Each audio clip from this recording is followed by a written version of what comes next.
For the past few days, I was really thinking about it, and man, I really miss Dean Ambrose in WWE. Like, Moxley is a different beast entirely, but Dean was my guy. He was easily my favorite member back in the Shield days, and even after, he was just special. He won the WWE Championship and beat some of the biggest names in the industry, but in 2019, he left WWE completely. Why did this happen? Well, be patient. And I'm going to take you back. Let's go back a little bit, shall we? Back in the day, in like 2010, WWE was trying to fix their developmental system and stuck with a thing called NXT. It was a cringy game show, but it would later change into a serious training ground in 2012. Grinding through the ranks were three guys named Roman Reigns, Seth Rollins, and Dean Ambrose. These three would debut on the main roster together as the Shield. These guys changed the industry. They debuted in the main event and stayed in the main event their entire careers. They played their roles perfectly. Dean was the crash-out secret weapon. Roman was the powerhouse that could turn up at any moment. And Seth was the high-flying architect who always seemed to carry a compass for some reason. They took over. At first, the Shield was meant to protect CM Punk, but over time, they were taking dudes out and dogging them. Their first major match was at TLC against Ryback and Team Hell No. They started off with a bang and went on a crazy undefeated streak. At WrestleMania 29, they faced the random team of Big Show, Sheamus, and Randy Orton. The match wasn't too crazy, but it just kept upping their momentum. The next episode of SmackDown was big for Dean. He faced The Undertaker in a one-on-one match. Facing Undertaker in 2014 on a weekly show was nuts. Nobody got to do that, and it was his singles debut. He lost, but it was still very important. WWE chose Dean to be the singles guy out of the group because at the time, he was the most polished on the mic. He had this melodical, eerie tone that made him stand out. At Extreme Rules, the Shield got juiced to the max. Roman and Seth won the tag titles, and Dean won the US title, starting his record-breaking, super long reign. The Shield was on top and undefeated. However, on the June 14th episode of SmackDown, they lost when Daniel Bryan made Seth tap out to a crazy pop. The Shield went on a rampage. In August, they joined the Authority. They were too OP at this point, bullying everyone, even doing 11 versus 3 handicap matches. But who could forget when the Shield faced Cody Rhodes and Goldust? One of the best tag matches I can remember. At Survivor Series, Roman won it for the team, but by the Royal Rumble 2014, things got tense. Roman dominated the match and even eliminated Seth and Dean, but came up short to Batista. Even though they tried to get him first, Dean and Seth weren't going to let it slide. Then came the Shield versus the Wyatt family, an absolute war. The Shield lost and Dean disappeared into the crowd. They were planting the seeds for a breakup. Most people thought Dean would be the one to turn since he was such a loose cannon. Cracks were showing. On March 17, 2014, everything changed. The Shield was in the ring with Kane, and he wanted them to attack Jerry Lawler. They refused. The mood shifted. Kane was alone and trapped. Fans were clamoring. The Shield finally turned face. They had been chewed up, spit out, and booed off stage, but they immediately became the biggest face group in the company. At WrestleMania 30, they randomly faced the New Age Outlaws and Kane, but it didn't matter. Their presence was felt. The next night, the Shield had a plan. Triple H versus Daniel Bryan for the WWE Championship was set, and the Authority was attacking Bryan. The Shield pulled up. Triple H tried to keep the peace, but Roman hit the warning blow. This set up the Shield versus Evolution, two of the greatest groups in WWE history. At Extreme Rules, the Shield won after a brutal match. At Payback, they swept Evolution. The Shield was on top of the world, but all good things must come to an end. The next night, Batista left. Triple H had a plan B. Seth Rollins turned on his brothers, betrayed them with a steel chair, a snake in the grass. After this, all three careers skyrocketed. But you could tell, Dean was always WWE's last priority. Stone Cold was frustrated with him on a podcast. Brock Lesnar didn't like him either. Dean feuded with Seth, but lost most of their matches. Seth won Money in the Bank and was set up as a top guy. Dean left behind. At WrestleMania 31, Dean was in the IC title ladder match. He lost. Seth lost to Randy Orton, but later cashed in on Roman to win the WWE Championship. Seth was rewarded for being a snake. Dean got nothing for being loyal. Fast forward to 2016. Dean's best year yet.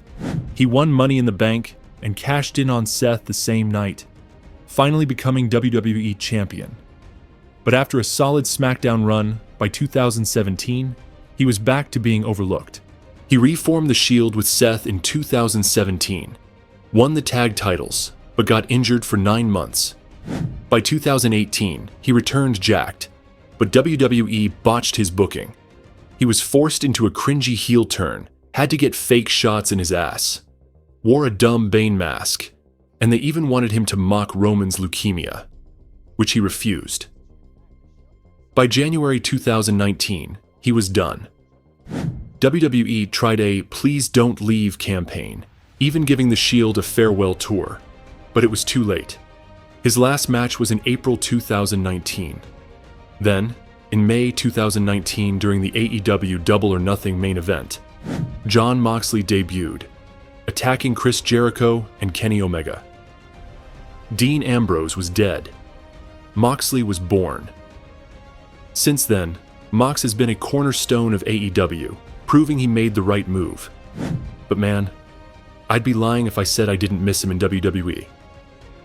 Dean Ambrose left WWE on his own terms, but the impact he made in the industry was something that could never be erased. He wasn't just another guy who walked away. He was someone who fans had an emotional connection with. They saw the struggle, the passion, and the frustration in his character. And when he left, it felt like the end of an era. But the thing about professional wrestling is that nothing is ever truly over. Everything is cyclical.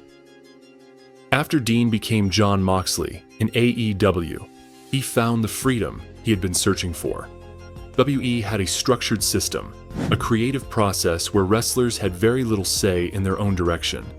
But AEW was different. They let Moxley be himself, and because of that, he flourished.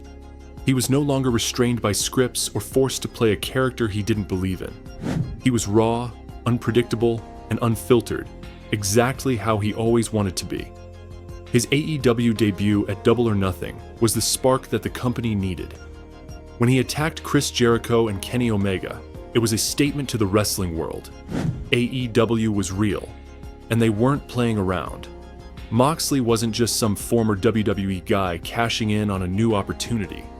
He was there to make AEW a legitimate competitor. Over the next few years, he became the heart and soul of AEW, holding the World Championship multiple times, carrying the company through difficult periods, and proving that he didn't need WWE to be successful. During the pandemic, while WWE was struggling with empty arena shows and declining interest, AEW had Moxley leading the charge. He brought intensity, realism, and legitimacy to everything he did. His matches felt like fights, and his promos felt authentic. Fans believed in him because he believed in himself. But despite all of his success, one question has lingered in the minds of fans. Will Jon Moxley ever return to WWE? It's a complicated question. On one hand, Moxley has made it clear that he was unhappy in WWE. He felt creatively suffocated, misused, and frustrated with the way the company operated. WWE saw him as a mid-card guy when he knew he was more. He wasn't interested in being the comedic relief or playing second fiddle to Roman Reigns and Seth Rollins. He wanted to be at the top on his own terms, and he got that in AEW. However, the wrestling business is unpredictable. There have been countless cases of wrestlers leaving WWE on bad terms, swearing they would never return, only to eventually come back. The biggest example is Cody Rhodes. When he left WWE, he was frustrated with how he was being booked. He reinvented himself on the independent scene, became a top star in AEW, and yet he still found his way back to WWE. Now, he's one of the biggest stars in the company. Could Moxley follow the same path? It's not impossible. The biggest factor in a potential WWE return is time. Right now, Moxley is in his prime and fully dedicated to AEW.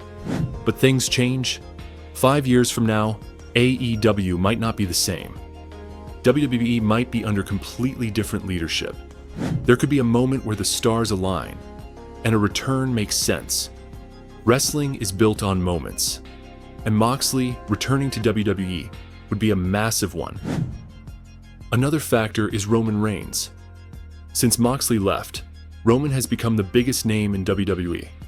The tribal chief persona has taken him to another level. But deep down, there's still unfinished business. The Shield was never properly closed. Seth and Roman had their battles, but Moxley never got that final moment with them. Imagine the story if Moxley returned to take down the Bloodline. The history between them would add layers to the feud, and it could be one of the biggest matches WWE could produce.